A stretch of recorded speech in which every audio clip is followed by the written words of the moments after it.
I stared at the lump of coal in the elegant gift box, wrapped in designer paper that probably cost more than my first oil lease. Around the Christmas tree my family barely contained their laughter.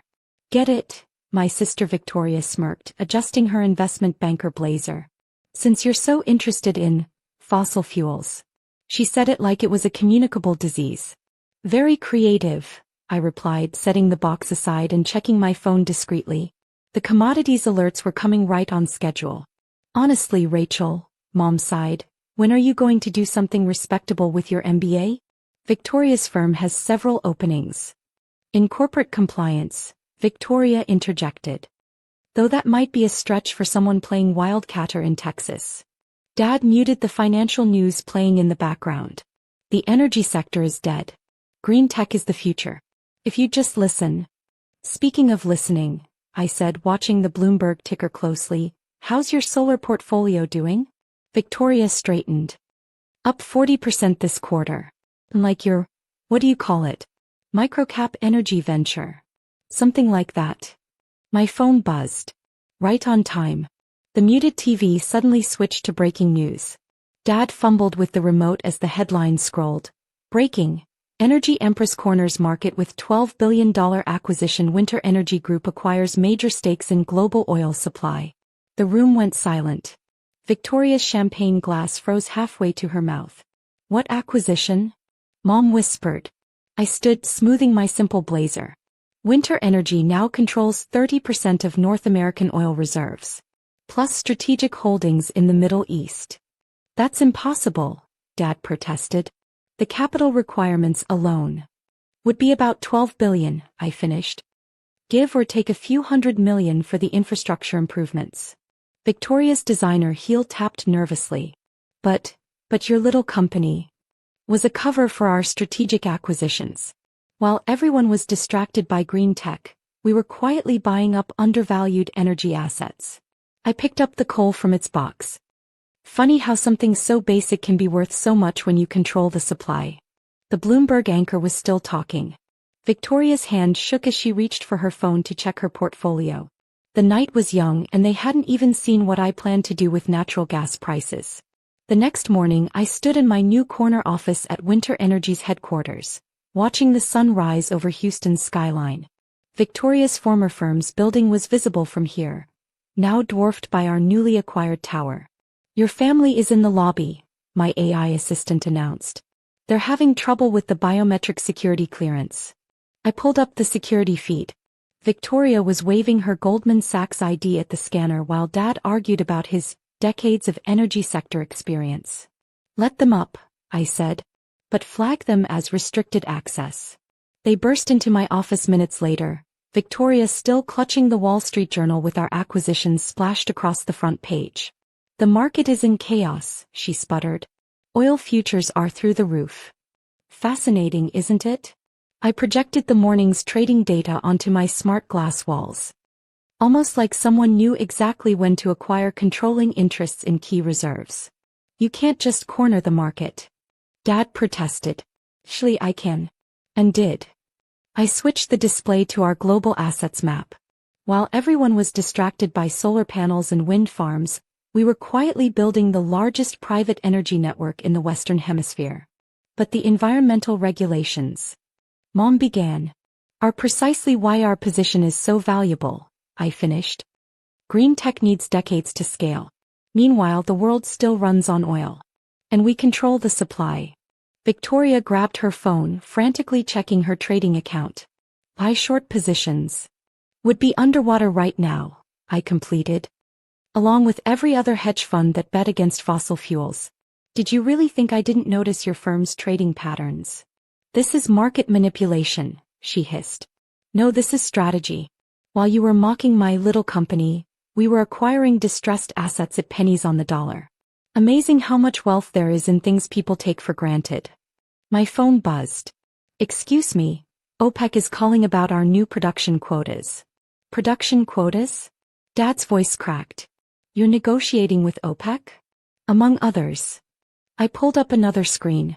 "By the way, Victoria, your firm's energy trading desk. I just acquired it. Along with their client list." Victoria sank into a chair. "Pi clients. Now work with us. Turns out they prefer actual returns over ESG virtue signaling. I checked the latest market data. Speaking of returns, how's that solar portfolio looking now? Mom stepped forward. Rachel, please. We're your family. Funny, that didn't seem to matter when you were all laughing at my career choice. I picked up the lump of coal from yesterday, now sitting in a crystal display case on my desk. I kept your gift, by the way.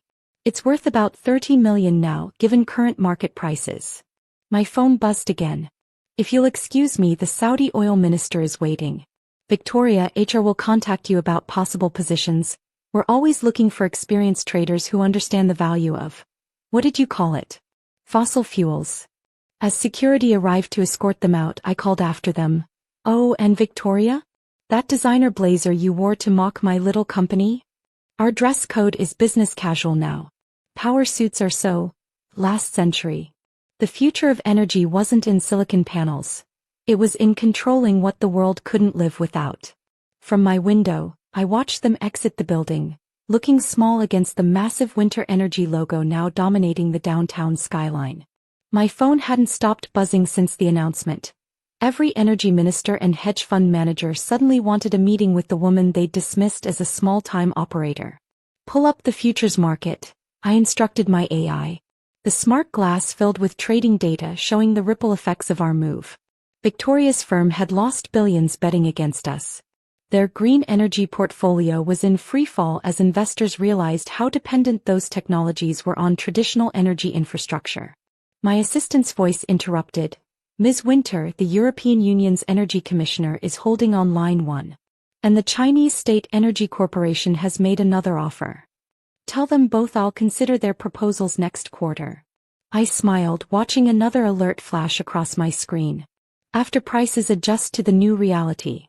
The lump of coal caught the morning light, its surface gleaming like the black gold it represented. Sometimes the best revenge isn't just succeeding.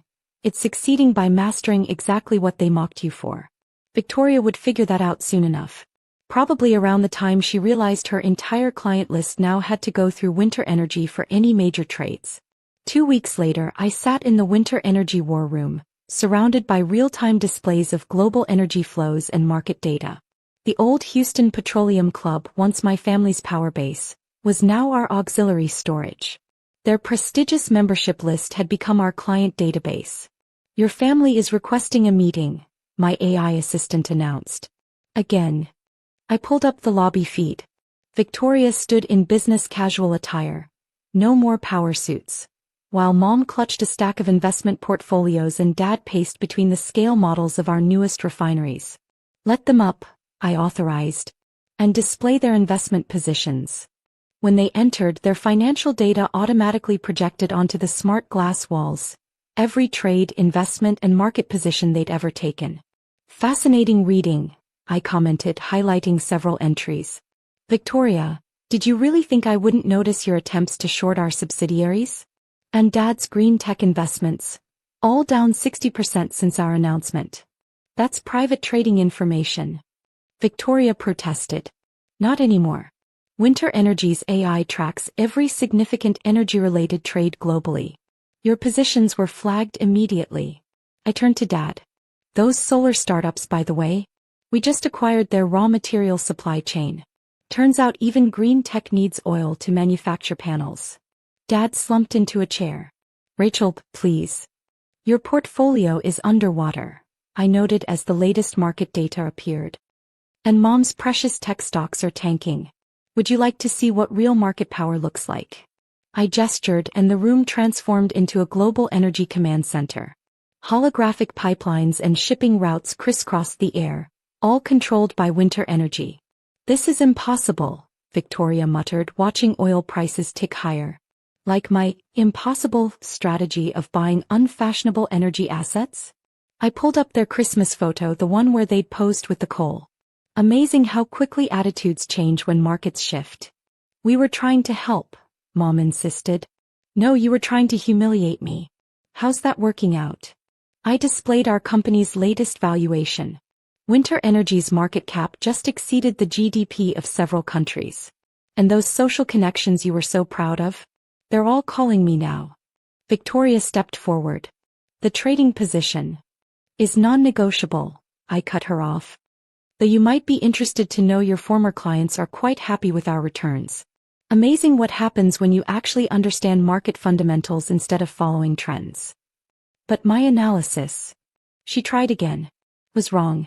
Our AI predicted this market shift 5 years ago. That's why we started buying when everyone else was selling.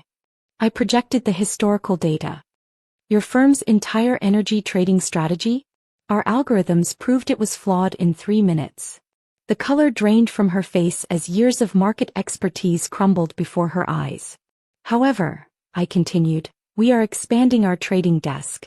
Entry-level positions are available, after proper retraining of course. My phone buzzed, another sovereign wealth fund requesting access to our supply. If you'll excuse me, Norway is calling. Mom, Dad, our wealth management team has prepared some options to salvage your portfolios. Victoria can handle the paperwork, just like she does for her old clients now. As they turned to leave, I added, oh, and Victoria? That coal you gave me as a joke?